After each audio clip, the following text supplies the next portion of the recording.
Hey folks, another day in lockdown, and today we're going to talk about knives, one of my favorite subjects. I've been using and carrying knives for as long as I can remember, and right here we have three of my commonly used knives. One here is a Swiss Army knife, this is a Leatherman Juice, and an E-car folding knife. Now, these are basic knives without a lock.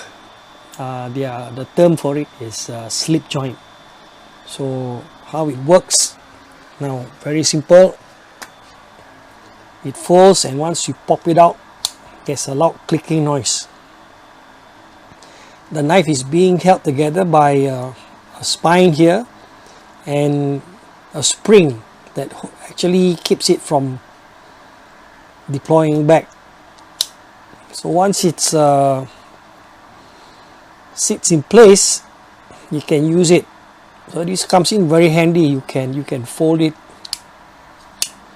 put it in your pocket, literally stash it, in places that you can reach. And once you pop it open, it has a multitude of usefulness in the field. This kind of particular knife, which is small, is quite handy for food preparation, and if you want to do basic chores like opening packages and all that. Now, slip joints are pretty interesting. In one handle you can actually pack in two blades.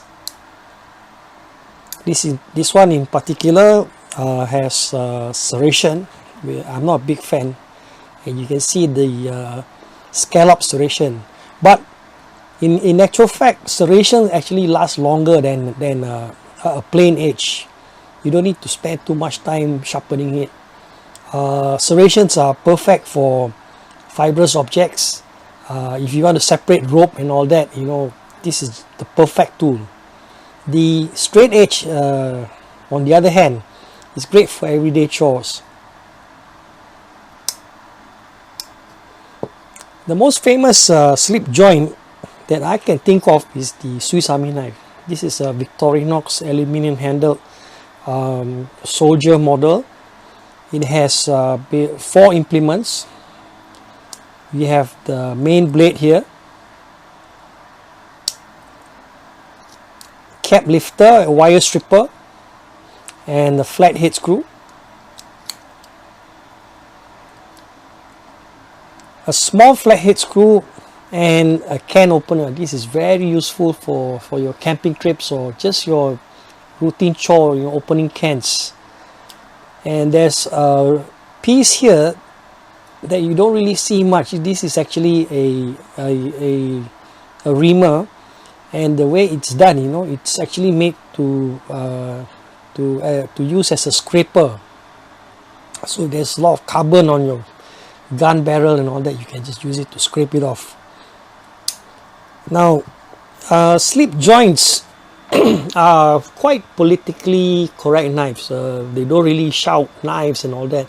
Because of its size, it's perfect for travel. These are the kind of knives that you can actually slip in your pocket, put it in a small waist pouch, in your survival tin or survival mess tin, and even a small little stash area in your backpack. They are relatively easy to maintain, easy to sharpen, but as in most cases, the edge retention of these knives are not really that good.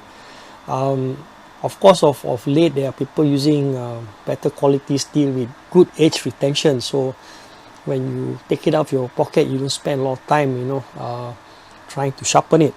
What I like about a knife like this, it's pure simplicity. It's actually a no-brainer and all that. You don't really have to sweat bricks and all that, getting it in shape for usage and all that. And it's kind of like basic. It doesn't have all those tactical implements like a opening hole or a thumb stud for you to open one-handed. So slip joints are quite traditional. In this case, you see a nail nick here, you need to deploy it by digging your nail into the nick to open it. I find the ease of maintenance is as a plus point.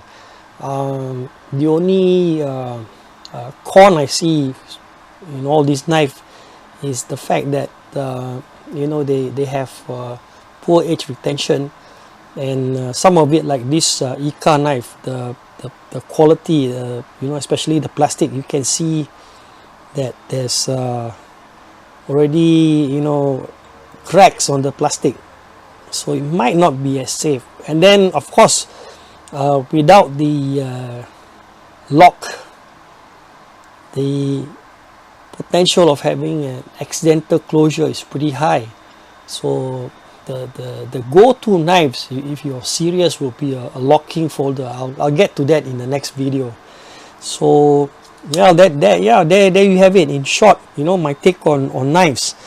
So if you're interested in these kind of products, they're readily available. Swiss Army knives, you can buy it from duty-free shops in some airports and all that. Leatherman is a little bit more specialized. You know, you can only find them at outdoor shops. This particular knife, the Ika itself, is pretty rare. I bought it from a retailer many years ago, and I haven't been seeing this much of these in the market. Yeah, I guess that sums it all up, you know, in this short video. So yeah, thanks for watching.